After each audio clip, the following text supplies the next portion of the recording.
එප්පොටි ගේම මාර හැපි වෙන්නේ නැදිනේ. මම මැරුණා කියලා. මචං මේ අරගලේ වෙලාවෙත් මේ සෑහෙන්ට කට්ටිය උත්සාහ කරා මරන්න.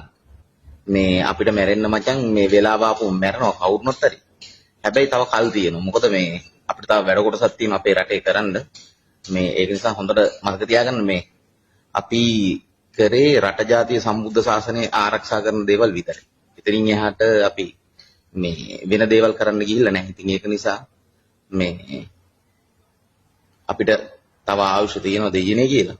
ඉතින් ඒක නිසා මේ ඒ ආතල් ගත්ත අයට ආතල් එකෙම ඉන්න කියන අපි නම් ඕව ගණන් ගන්න ඉන්න මොකද ඔයිට කලින් ගොඩක් දේවල් දැම්ම. ඉතින් ඒ නිසා සාමාන්‍ය දේවල්.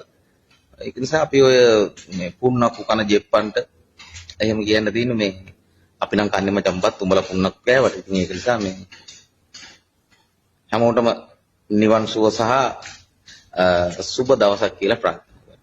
හැමෝටම නිර්වාණ සුවය ලැබෙන්නේ. අපිට කොහොමද ඉතින් නිවන් සුව තමයි ලැබෙන්නේ. මොකද අපි අනවශ්‍ය දේවල් කරලා නැති නිසා අපිට කොහොමද නිර්වාණ සුවය තමයි අපිට ලැබෙන්නේ. ඒ නිසා අපි බය වෙන්නේ නැහැ නිවන් සුව පැතුවට කවුරු.